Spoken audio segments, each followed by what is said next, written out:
In the previous episode, Himari returned to the Azuma estate to compete in the selection for the next head of the Azuma clan and, with her newly unlocked ability Tenshin, she decisively defeated Homare of the branch family.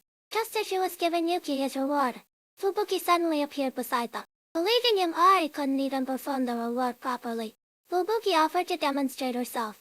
Unwilling to be outdone, Himari cast aside her embarrassment and before Yuki knew it, he was caught between them, completely overwhelmed. After the reward concluded, Fubuki challenged Himari and Yuki to a real fight. Yuki assumed that in his Tenshin form, he could at least hold his own against a unit captain, but the moment they clashed, he realized the vast gap between them. With just a single move, Fubuki reverted him back to his normal state. Without Yuki's support, Himari could no longer activate Infinite Chain through Yonko Gorozashi.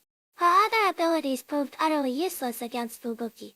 When Yachiho rushed in to help, she was stopped by Maya, who warned her not to interfere for the sake of the Azuma clan's future.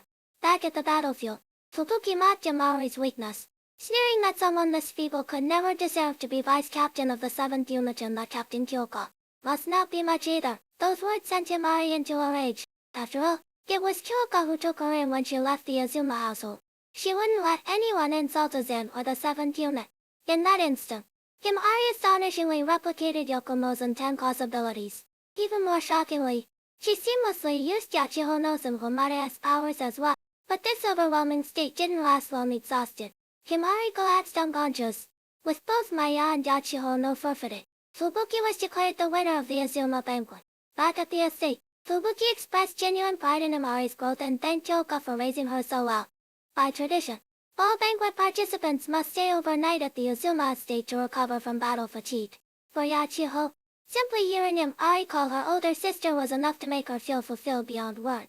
Meanwhile, Homare, still bitter about her loss, planned to seduce Yuki as revenge against Himari. But she arrived too late. Chibira was already there on a midnight visit, informing Homare that Fubuki had summoned both Himari and Yuki for special training. During the session, Fubuki pointed out the flaws in the previous fight and unexpectedly, Himari temporarily let Yuki to her. This triggered a brand new transformation. Yuki's body became rubber-like, granting him incredible elasticity, superhuman jumping power, and arms that stretched like elastic bands. Though this power transfer was accidental, the rules of Infinite Chain still applied. Fubuki owed Yuki a reward, and now, caught between mother and daughter, Yuki was in for quite the experience. Back at the Marble Tide, Kyoka decided to give the team a summer vacation before the season ended. Everyone plus Tenka headed to the beach, except Himari, who stayed behind to watch the base. Juju saw this as the perfect chance to win over Yuki-da, but her romantic advances went nowhere. Still, her persistence finally made Yuki blush and encourage. Juju prepared to press her advantage, only for Yuki to turn the tables completely, ruining her entire plan. Determined to grow stronger in both love and battle, Juju vowed to never give up, even on vacation.